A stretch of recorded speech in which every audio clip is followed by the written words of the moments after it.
예수님이 널 위해 죽긴 하셨는데 정확히 너를 위해 죽었는지 안 죽었는지는 분명하진 않고 몇몇 사람들은 분명한데 몇몇 사람들은 아니고 뭐 너도 예정되었을지 안 되었을지 모르고 이게 뭐냐고 그게 정말 박사의 수준이 언제 이루어지냐면 논문 자격시험 볼 때 이루어지거든. 근데 실력이 좋은 애들도 논문 지도 교수가 일부러 떨어뜨리는 경우도 있어요. 더 하라고? 그러니까 더 잘하는 애한테 일부러 떨어뜨려. 한 학기 더 공부하라고. 기본적인 베이스 되는 공부를 더 해오라고. 그래야 네가 더 좋은 학자가 될 수 있다 이러면서 떨어뜨리지. 점수로도 실제로 떨어뜨리지. 그래야 떨어지니까. 그러면서 우리 때도 그런 애들이 있었어. 그 애제자지 오히려. 그 애제자 입장에서는 진짜 짜증나지. 근데 그 대신에 그런 애들은 나중에 키워주지. 애제자는 교수님들이 한 번 더 시키잖아요. 뺑뺑이를 이제 돌리는 그런 마인드를 보고 그 애제자는 그때 굉장히 분노가 일어나겠지만 나중에 이제 돌아보면 교수님의 은혜였다. 그런 게 있겠지. 이제 그 뺑뺑이 돌릴 때 그 사람이 은혜에 예정되었다 이렇게 생각하진 않을 거 아니에요. 그 당시에. 그렇지. 이유가 있으니까. 애제자가 되는 이유는 공평한 이유가 보통 있지. 공부를 잘하니까 그런 거야. 공부를 잘한다기보다 공부 잘하는 거는 다 비슷비슷하고 다 대충 공부 못한 애들이 오는 코스가 아니니까 창의력이 뛰어나지. 그래서 교수가 생각하지 못한 것까지 가끔 말을 해야 돼. 무슨 얘기로 이어나가려냐면 예정론 마무리 지으려고. 예정론. 근데 이제 예정론 같은 경우에는 사실은 좀 고백적인 측면에 있어서 긍정적인 면도 있는 거잖아요. 그렇지. 하나님이 이제 다 하셨다. 하나님의 뜻이었다라는 고백, 신앙 고백적으로 이제 나오고. 아이, 그렇지. 아니, 예정론자들이 이렇게 얘기를 할 때 예정론자들이 또 착각하는 게 뭐냐면 우리가 이제 예정론을 이렇게 반박을 하잖아. 그럼 우리가 예정을 안 믿는 줄로 알아. 예정을 왜 안 믿어? 어떤 면에서는 훨씬 더 깊이 믿지. 어느 정도로 믿냐면 예정되었다고 이 사람들은 자꾸 가르치잖아. 우리는 그 예정의 깊이가 너무 깊고 놀라워서 지나놓고 봐야 한다는 거야. 미리 말할 그 차원의 것이 아니라는 거야. 그러니까 지나놓고 요셉처럼 지나놓은 다음에야 이게 이런 메커니즘이었구나 하고 고백하게 되지. 요셉이 미리 뭐 17살 감옥에서 깨달을 순 없죠. 감옥이나 이런 데서 깨달을 수는 없는 거야. 이건 나중에 해야 될 얘기를 미리 자기 내뱉으면서 너 이런 거 몰랐지? 난 이거 알아. 이렇게 하는 거야. 마치 내가 누군가의 댓글에 이번에 지금 어제 썼는데 연극이 시작이 되려 그래. 정말 기가 막힌 감독의 디렉팅으로 이제 하나의 기가 막힌 연극이 이제 열릴라 그래. 문이 열리면 관객들이 다 긴장하고 이제 떨리는 마음으로 기다리잖아. 삑 하고 이제 시작 종이 울렸어. 막이 울리려 그러는데 갑자기 한 사람이 벌떡 일어나가지고 나는 이 감독이 얼마나 천재인지 알아. 그래서 앞으로 스토리가 기가 막히게 전개될 거 뻔해. 그 뭐해 빨리 일어나서 박수 쳐 그러고는 막 난동을 부리는 거야. 이 감독의 엄청난 천재성을 믿지 않는 거야? 그러니까 그 다음에 왜 앉아서 이렇게 뭐 보고만 있어. 이건 보나마나야. 보나마나. 이게 보나마나인 거야. 이 보나마나 훌륭한 건데 일어나서 찬양과 영광과 존귀부터 돌려야지. 너네는 굳이 이거를 봐야 감독의 천재성을 인정하는 게 믿음이 부족한 자다. 그렇지. 그래 예수를 알지 못하는 자다. 이런 쉽게 느낌. 말해서 누가 제일 화나는지 알아 그러면? 감독이 화나죠. 제일 화나. 감독이 제일 화나지. 그 스토리 하나하나가 물론 어떻게 전개될지 알 수도 있어. 알 수도 있고 마지막에 행복한 스토리로 끝나겠지. 거의 정의가 승리하고. 그렇게 따져버리면 이 세상에 무슨 스토리와 드라마와 영화와 작품 활동이 필요해. 나는 하나님이 드라마 작가에 가깝다고 보거든. 우리가 닮은 거지. 거대한 스토리를 쓰고 하신다고. 조연들이죠 다. 근데 우리는 그걸 설명할 능력은 없어. 광대한 지혜와 넓은 모든 걸 이 바이러스부터 온 우주까지 다스리는 식견을 이해해 우리가. 그러니까 설명을 아예 못하지. 어떻게 설명을 해 그거를. 예정을 왜 합니다. 예정이 된 맛에 인생을 사는 거지. 예정을 믿는데 예정론을 믿지는 않는 것 같아요. 우린 다 예정을 믿지. 예정론은 예정을 하나의 교리 체계로 만들겠다라는 거죠. 분위기 깨는 거야. 분위기 깨는 거. 감독하고 관객들 맥을 다 빼놓으려고 막 썰을 막 풀면 이제 얘기를 막 이렇게 풀어 나가면 사람들이 당황스럽지. 저건 다 아는 건데. 그래서 실제로 좀 초신자거나 아니면은 이제 열정을 가지고 막 교리 같은 거를 잘 배워보고 싶은 애들은 이제 교회에서 배울 거 아니에요. 아무래도 이제 교회에서 배우면 결국에는 거의 다 장로교회니까 개혁주의 교리 체계를 가르쳐 준단 말이에요. 그렇지. 근데 되게 건강하고 좋은 하나님관을 가지고 있다가 갑자기 이상해지는 거야. 이거를 듣고 그렇지. 구원받을 자가 전부? 그러면 창세 전부터 예정? 그러면 당연히 멸망할 자도 예정? 이런 의문이 당연히 드는 거잖아요. 근데 그거를 얘기하면은 인간은 원래 죄인이기 때문에 그냥 몇 명이라도 구원해 주는 것만으로 그냥 감지덕지 해야 돼. 너는 그런 거에 대해서 얘기할 자격이 없어. 닥쳐. 이런 분위기로 나가니까 이거는 내가 알고 있던 하나님이 맞는 건가? 굉장히 혼란스러워지는 거잖아요. 근데 이게 되게 안타까운 게 원래 그런 배경에서 자라지 않으면은 처음부터 그런 거를 잘 모르니까 저 같은 경우에는 뭐 예정론이나 그런 거에 대해서 되게 나중에 어른 되고 나서 안 케이스이기 때문에 되게 황당하게 느껴지는 거예요. 갭이. 그러니까 솔직히 처음에는 어떻게 이런 식으로 신앙생활 영위해왔지? 어떻게 이거를 칼빈주의 5대 강령이라고 하는데 이 내용들을 정말로 받아들이고 나랑 똑같은 복음을 믿었다라고 얘기를 한 건가? 그런 당혹스러움이 느껴질 때가 있죠.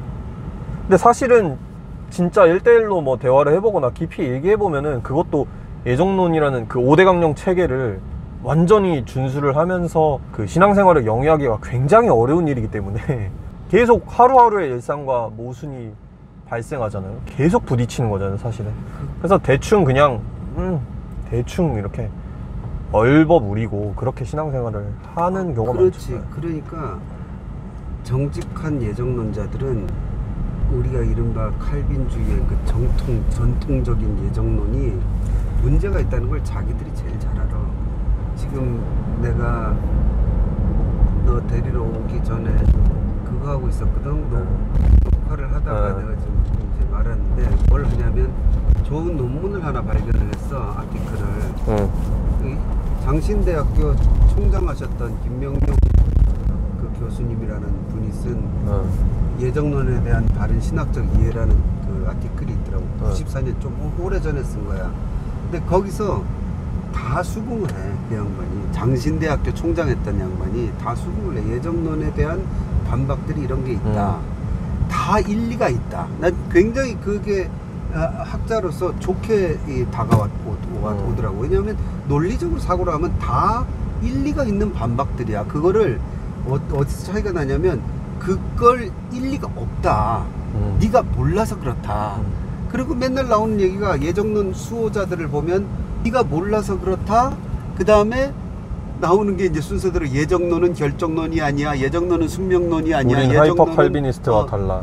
예정론은 그건 칼빈이 말한 게 아니야. 운명론이 아니야. 거기까지도 좋아. 그러면 궁금해진다고. 그런 얘기 굉장히 많이 하더라고. 그래서 내가 그래 그러면 숙명론이 아니고 결정론이 아니고 운명론이 아니면 뭐냐 했을 때 그 다음 단계를 얘기한 사람 한 명도 못 봤어.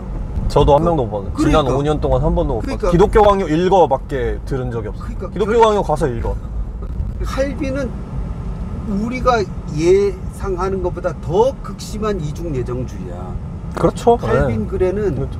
칼빈의 글에는 완전히 이거는 운명적으로 너희 시끄럽다. 하나님 하신 일에 이제 떠들지 마라. 이건 완전히 지옥 갈 사람은 정해져 있고 천국 갈 사람 정해져 있다. 이게 예정되어 있는 거다. 이거 칼빈의 글에 다 나오는 일들이야. 그러니까 이게 우린 칼빈을 잘 모르지만 칼빈의 글에 그렇게 명확히 나오니까 칼빈주의가 그렇게 발전을 한 거지. 누군가가 깃발을 들고 여기에 목숨 걸 만큼 강하게 얘기해줘야 주의가 생긴다고. 칼빈이 그렇게 아주 강력하게 얘기했더라고. 근데 여하튼 그 운명론이 아니야. 그럼 뭔데? 결정론이 아니야. 그럼 뭔데? 그랬을 때 뭔가 그 다음부터는 모호한 세계로 들어가. 설명이. 모원 세계로 들어가서 결국 듣다 보면 난 솔직히 말해서 늘 졸렸어. 무슨 말인지 잘 모르겠어. 나도 그렇게 막 강의를 못 듣는 사람이 아닌데 가다 보면 이게 무슨 말인지 졸려. 그래서 내가 그걸 생각을 해봤어. 왜 이게 내가 졸릴까?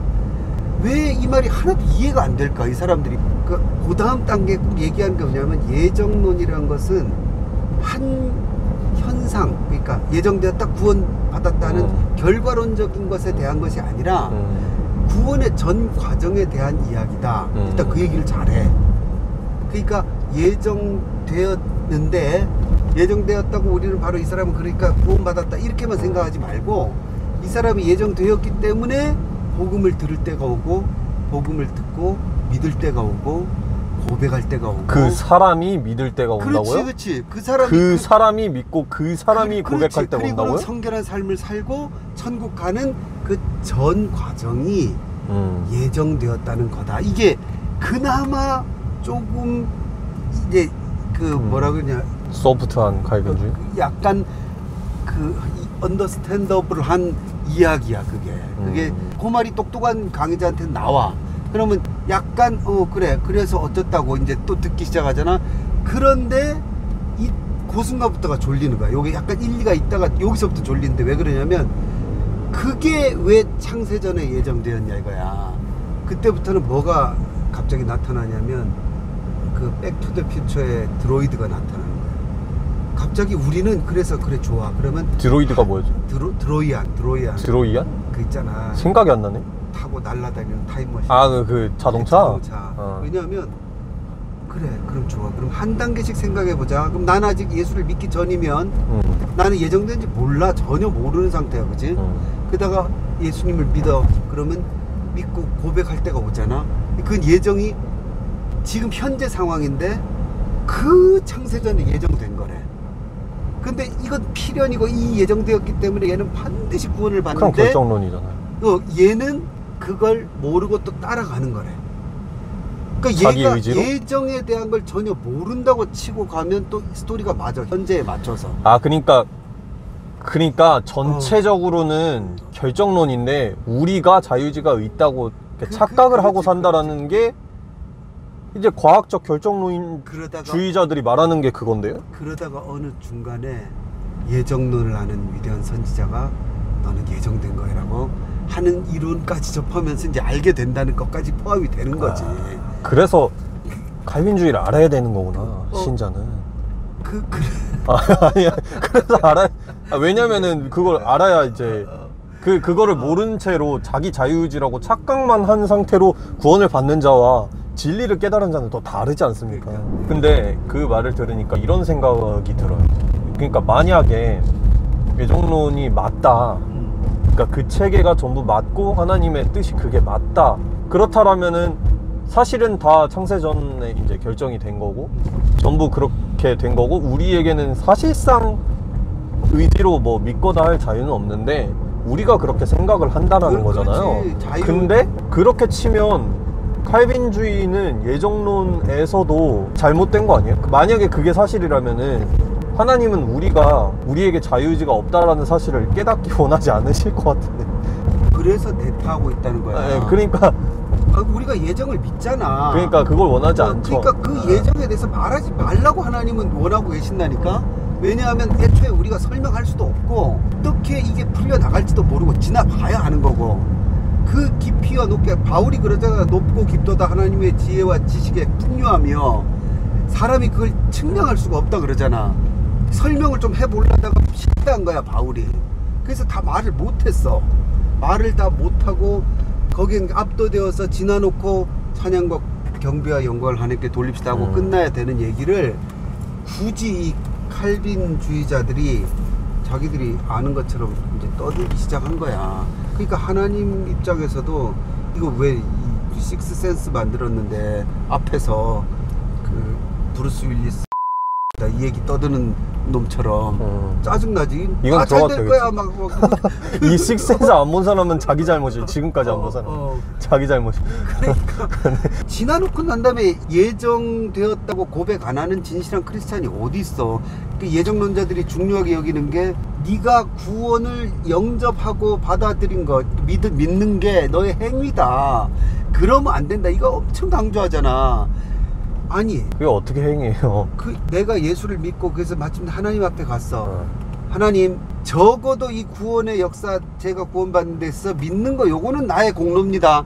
이런 그래 자리 어딨냐고. 그런 말 자체를 생각 자체를 하는 믿는 사람이 어딨냐고. 이 세상에 다 하나님의 은혜라 그러지. 뭐 그런 거죠. 누가 나에게 은혜를 베풀어서 100억을 주겠다고 이제 계약서 사인만 하세요 했는데 계약서 사인은 나의 공로입니다. 그렇지 그거야. 이거 예. 그거야. 그러니까 그 강박관념. 인간이 조금이라도 뭔가 구원에 공헌이 있는 것 같은 느낌을 가지면 하나님께 불경하다는 강박관념. 그게 궁금해. 그 강박이 어디서부터 나왔는지. 그 강박관념이 내가 강의에서 늘 얘기했잖아. 그게 바리새적인 강박관념이라고. 너희는 그거 모르지 이거야. 요 부분으로 지존하신 하나님을 요 부분으로도 불경하게 만들 수 있다는 걸 너희는 모르지. 나는 알아. 나는 특별해. 이 사상이 있어. 볼수록 그게 있어. 그래서 우리는 요것마저도 안 해 하는 게 바리새인들 그거잖아. 그게 그래서 박하와 회양의 11조를 드리는 것 같은 거야. 그래서 이제 점점 뭔가 풀리기 시작해요. 저의 오랜 고민. 어떻게 칼빈주의와 청교도가 연결이 되었는가. 그렇지. 우리의 공로는 단 하나도 없고 우리가 할 것은 없고 우리의 선한 열매를 맺는 것도 전부 하나님이 이제 예정을 해놓으신 건데 우리는 거기에 사실상 끌려가는 건데 거기서 어떻게 경건한 생활을 해야 합니다라는 강조가 나오냐고요. 특별성이 있고 차별성이 있고 그런 것들을 추구해야 되는 정신이 있으니까 그렇지. 그런 것 같아요.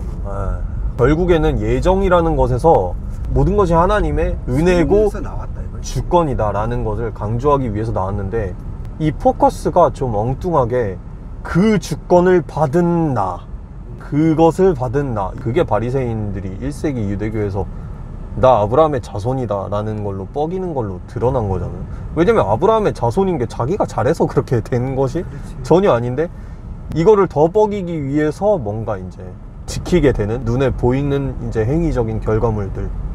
근데 이제 그 정도 그 바리새적인 것까지만 해도 우리는 대화를 할 수 있어. 그리고 서로 보완해 나갈 수 있어. 예정론자들은 아닌 사람들에게 그러니까 너희는 더 하나님께 더 감사와 영광을 돌려라. 그럼 너무 좋죠. 거기까지. 그렇게 하고 너무 좋죠. 그래 맞다 알았다. 너희는 너무 뻐기지 말라. 우리도 안다. 그렇고 너희도 당연히 믿는 자는 다 아는 거지. 이래 가면 갈 수 있어. 근데 문제는 뭐냐면 이중예정이야. 이게 뒤집었을 때 이중예정 제한 속죄가 나오면 그때는 대화가 불가능해. 우리가 믿는 하나님이 아닌 거야. 성경이 말하는 하나님이 아닌 거야. 그러니까 그 논문 쓰신 나도 논문을 읽고 이제 한 건데 그 양반은 칼바르트의 예정론을 이제 결론으로 가져오는데 칼바르트는 뭐냐면 결국은 그 하나님이 십자가에 달리신 하나님 곧 예수 그리스도이셔야 한다는 거야. 예정론의 하나님은. 그러기 때문에 결국은 칼바르트가 무슨 얘기를 하냐면 다 예정된 거란 거야. 믿는 자는 다 예정된 자다. 그게 결론이야. 그러면 유기는 어디 가느냐? 유기된 사람이 있지. 그게 누구냐? 예수 그리스도. 오직 단 한 분이 유기되신 거야.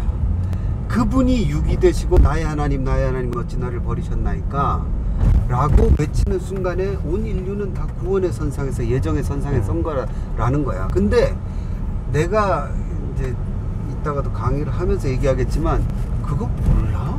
그 유년주의 학교 때 배우는 거 아니야? 근데 막 거기 칼바르트의 놀라운 인사이트가 여기 있고 막 얘기하는데 아니 칼바르트 난 유년주의 학교 선생님이 그렇게 가르쳐 주셨는데 예수님이 날 대신해서 돌아가셔서 우리 인류를 대신해서 돌아가셔서 우리는 구원받았다 그 얘기 아니야. 그게 무슨 대단한 신학이냐고 그게. 근데 그러다가 왜 김명용 박사님이 이걸 이렇게 대단하게 얘기를 하나 했더니 이 양반은 예정론의 골수 정수인 장신대 교수야. 그리고 자기도 그 안에서 커 나가다가 독일에 가서 유학하면서 칼바르트를 만나서 그 얘기를 들으니까 너무 신선했던 거야. 근데 사실은 그거는 복음을 들었다고 해야 돼. 그러니까 내가 다시 말하지만 그거는 예정론을 안 가르치는 일반 교회, 복음주의적인 교회에 유년주일학교 아이들도 다 아는 거예요. 다 알아요. 다 알고 다 고백하는 거야. 그게 무슨 대단한 그게 진리냐고. 하나님이 세상을 이처럼 사랑하사 자기 아들을 독생자로 보내셔서 대신 죽게 하셨다. 우와, 그거 우리 믿는 게 그거 아니야? 세상에 우리 성경 읽기가 힘들어? 핵심을 뽑으려면 그리스도가 나를 대신해 죽으심으로 나는 구원받았다. 그게 기독교지. 그게 기독교지. 거기에 뭐가 이렇게 복잡한 게 많냐고. 재밌게 복잡한 건 많지만 그 자체에 무슨 죽기 위해 예정된 자가 있다. 뭔 소리야 이게. 바르트가 그 얘기를 했을 때는 역으로 감동받는 사람들이 있었을 것 같아요. 왜냐면은 바르트가 종교개혁자 토대에서 그 말을 했다기보다 자유주의자들 토대에서 그 얘기를 했잖아요. 그 2차 대전 그것. 그렇지. 그러다 보니까 그게 거의 사라진 거잖아요. 복음이라는 게 자유주의적 기독교에서 도덕만 남은 거잖아요. 그 상태에서.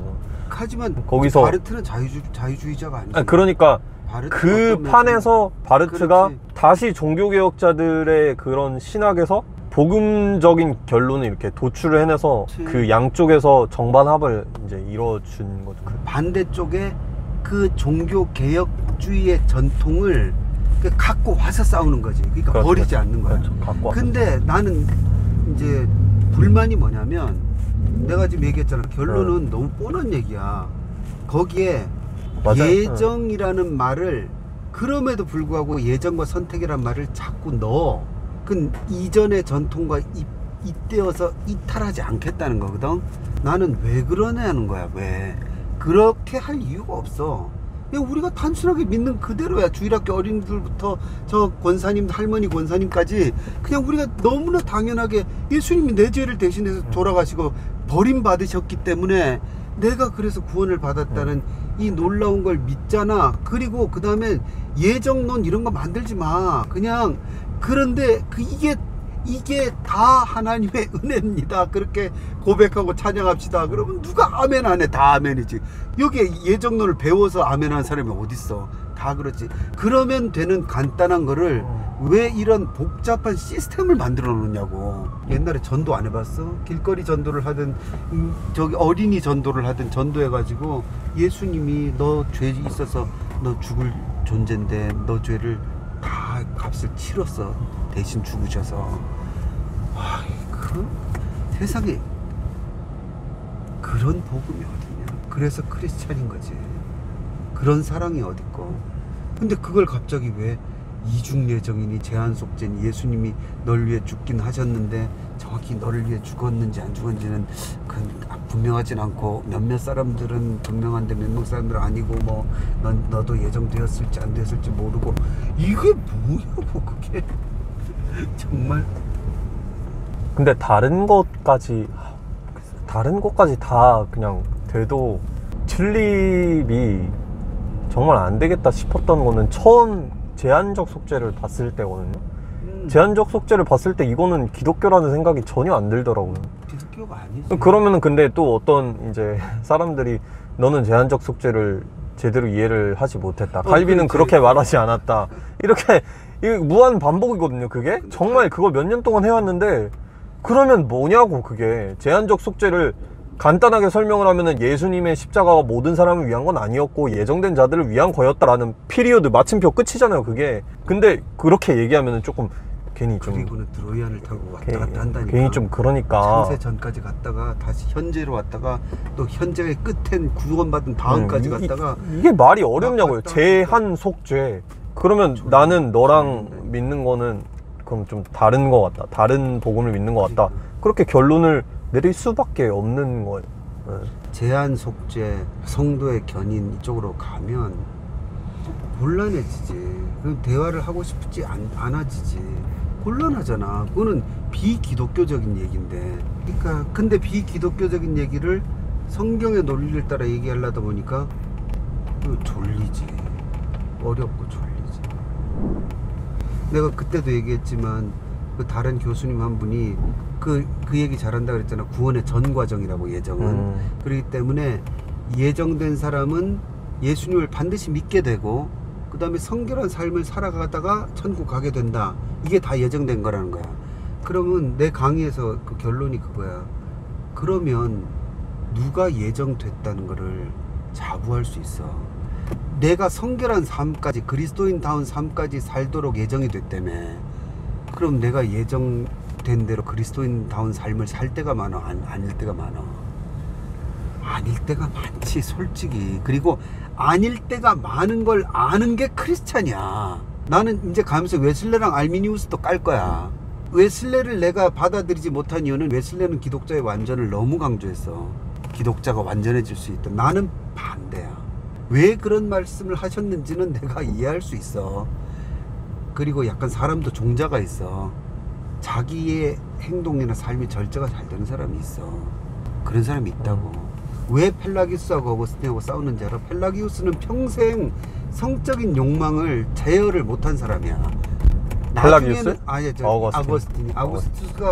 아구스티누스가 동거를 하고 하여튼 정말 완전히 변화되기 전까지 그 문제로 예수 믿은 다음에도 고민을 많이 했던 사람이야. 그러니까 전적 타락을 얘기한 거야, 그 사람은.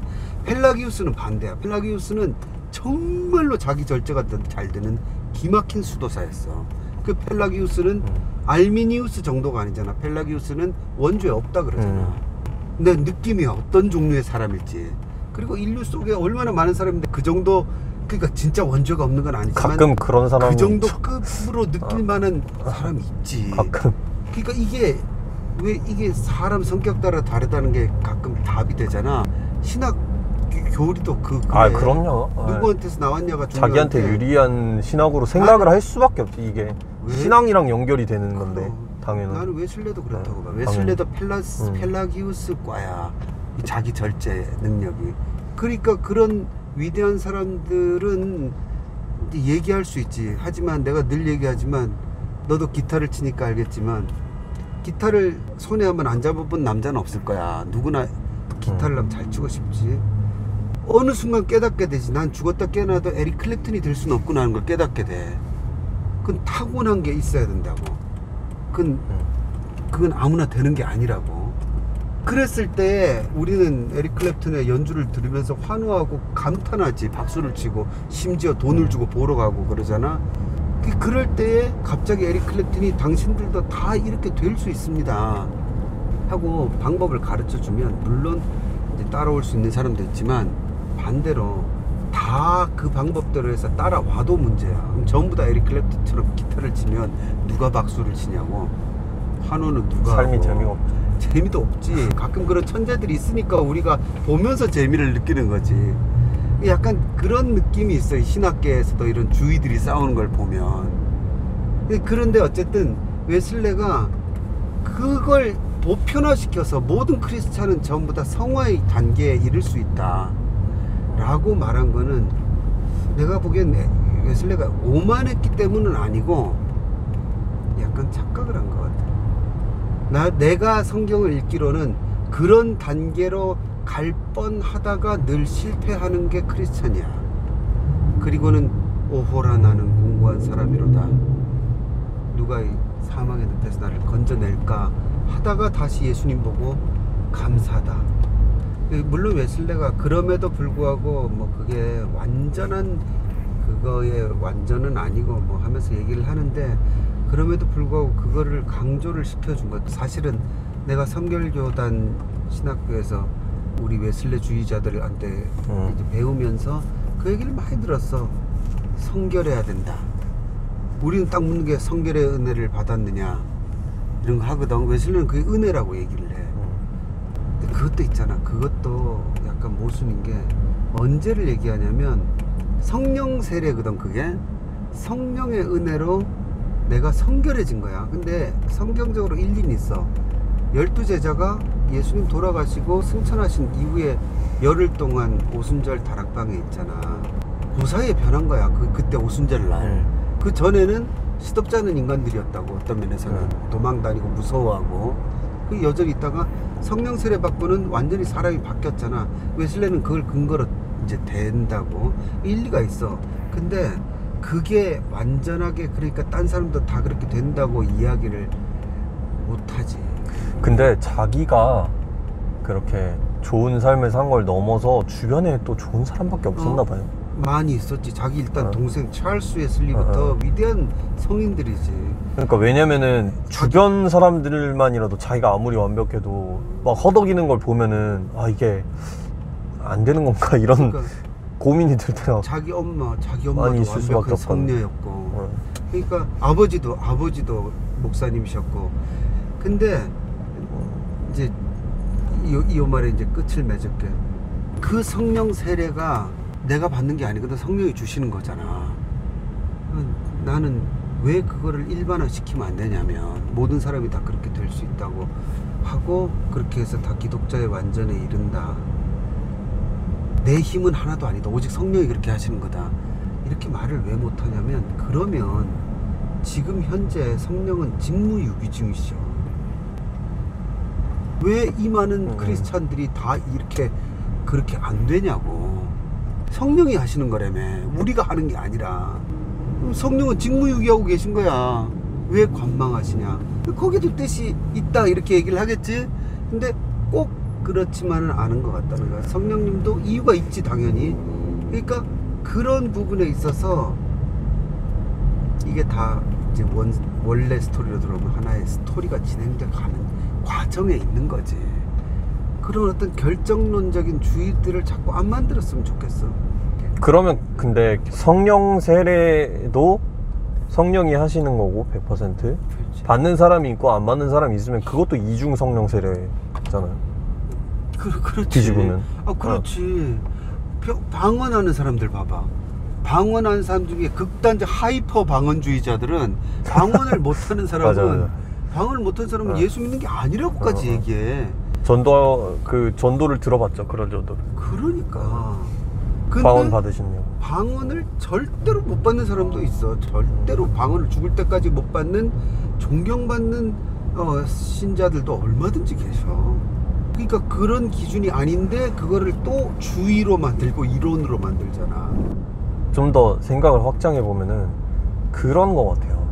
이 기독교인들 아니면 역사적인 기독교의 그런 고질적인 좋은 점이자 문제라고 하면은 답에 대한 강박이라고 생각하거든요. 그렇기 때문에 이제 다양성, 예를 들어 사실 하나님이 정말 전지전능하신 분이 맞고 구원을 원하시는 대로 이루시는 분이라면 나한테 구원을 이끄는 방법이랑 쟤한테 이끄는 방법은 완전히 180도 다를 수 있다는 거를 이제 인정을 해야 되는 건데, 그렇게 되면은 왠지 이제 하나의 진리가 아닌 것 같잖아요. 이게 왠지 하나의 그 구원의 길이 아닌 것 같고, 그런 생각이 드니까 이제 하나의 주의, 하나의 길, 이것이 맞다로 많이 빠지는 것 같고. 근데 그렇다고 해서 또 이제 완전 포스트 모던과 결합한 기독교라고 해야 되나? 완전히 이제 완전한 다양성이 진리의 해체를 불러오는 그런 형태가 되어버리면은 이제 좀 문제가 있다고 생각을 하기 때문에. 근데 어떤 부분에 있어서는 포스트 모더니즘이라는 게 기독교와 맞닿아 있는 부분이 많이 있지. 많죠. 예수님 자체가 굉장히 그 당시에는 포스트 모더니스트나 마찬가지. 원칙주의자들을 다 이제 그렇지. 그렇게 하는 쓰러져 있는 사람에게 다가간 사마리아 사람이라는 것 자체가 말이 안 되는 거죠. 그게 포스트 모더니즘이고 뭔가 해체주의지. 뭔가 해체하자는 거잖아. 기존에 있는 것들을 예수님 기존 통념을 예수님도 해체주의자지. 뭘 자꾸 깨부수잖아. 기존에 있던 생각들을 깨부수시고 다 연결이 돼 있지. 그러니까 이제 잘 골라서 해야지. 그렇죠. 진짜 골라서. 깨부술 걸 깨부수고 지켜야 될 걸 지키고. 근데 이제 절대로 하나도 그런 걸 허용해서는 안 된다, 이런 강박이 좀 많이 느껴져. 그러니까 좀 인간 입장에서 얘기를 하면은 지금 담임님은 굉장히 인본주의적 그 생각에 빠져 있어서 지금 경건의 모양은 있으나 능력이 없고, 뭐 신학 지식은 많이 배운 것 같은데 뭐 기도와 말씀을 해보셨습니까? 영의 눈이 떠지지 않았네요. 근데 그게 뭐냐고 물어보면은 사실은 아무도 대답 못 하거든요. 영의 눈이 뜨는 게 뭔데요? 하면은 그냥 알게 돼 있어 언젠가, 이렇게 되니까 누군가 대답을 해주려고 이제 강의를 시작하잖아. 그럼 졸린다니까. 뭔 말인지 모르겠어. 근데 이러면은 또 다시 이 다원주의가 돼요. 왜냐면 예를 들어 이 사람이 성령의 눈에 대해서 강의를 해줄게. 그리고 이 사람이 성령의 눈이 열리는 거에 대해 강의를 해줄게. 이렇게 10명이 모였어요. 10명이 다른 얘기를 할 거 아니에요. 10명이. 옛날에 방언 통역 실험한 것처럼. 다 다른 얘기를 할 거니. 각자가 경험한 바에 의해서. 그러니까 들어보면 사실은 몇 번의 체험이 전부거든요. 자기가 그렇지. 겪은 신비한 신앙의 체험, 아니면 음성, 아니면 심지어 있잖아. 그런 거. 그런 체험자가 쓴 책 몇 권이 될 수도 있어. 자기가 그렇죠. 나는 천국을 보았다. 그렇죠. 남이 걸 보고 얘기하는 거. 그런 게 너무 많으니까 또 그런 걸 좋아하니까 많이. 예. 그러게 참. 답에 대한 강박이 결국에는 답이 없음의 상태를 만들어 버렸어. 그러니까 그리고 그렇게 뭔가 이렇게 결정을 하겠다는 거거든. 결정을 하면 아까 얘기한 대로 하나님은 무궁무진하신 아티스트인데 하나님이 이 자기의 재능을 좀 불경한 얘기지만 마음껏 발휘할 걸 인간들이 다 무대에서 제한시켜 버리는 거야. 하나님은 이래서는 안 되고 하나님 저래서는 안 되고 뭐하고 안 되고 뭐하고 안 되고 뭐하고 안 되고 다 안 된다 그러면 하나님이 그리고 내가 생각하는 요 모양대로의 하나님이어야 진짜 하나님이다. 그게 우상이지. 그게. 하나님의 주권을 오히려 떨어뜨리는 일이죠. 그렇지. 그러니까 하나님의 주권을 올려야 된다라면서 떨어뜨려. 높이는 척 무시하기야. 그러니까 왜냐면 하나님은 주권적인 분이기 때문에 이런 행동을 해야만 해라는 게 주권을 훼손하는 행동이잖아요. 그게 그러니까 결국에는 이런 말을 하고 싶은 거잖아요. 내가 알고 있는 하나님이 네가 알고 있는 하나님보다 더 깊고 풍성하고, 그러니까 결국엔 내가 영성이 높다 너보다. 바리새. 내가 너보다 더 특별해. 이 말을 하고 싶은데 이거는 대놓고 안 해. 못하죠. 대놓고 안 하고 그렇게 못해. 인정받을 분위기를 자꾸 만들지. 그 다음에 반대로 하는 게 있어. 넌 뭘 몰라. 넌 떨어져. 이 얘긴 해. 이 얘긴 하지. 세리가 바리새인이 나는 특별합니다 이 얘기는 안 해. 근데 세리 보고 전 죄인입니다 이 얘기는 잘하지. 그렇네. 그런 거지. 맞아. 뭐뭐 합니다 하면서 귀를 옆으로 세우고 있지. 그러니까 저 사람이 듣고 나를 칭찬할 거야 이렇게 하고 있고, 세리를 향해서 정죄를 하지. 그걸 예수님이 가장 싫어하셨지. 예수님은 그런 걸 가장 싫어하셨지. 회칠한 무덤.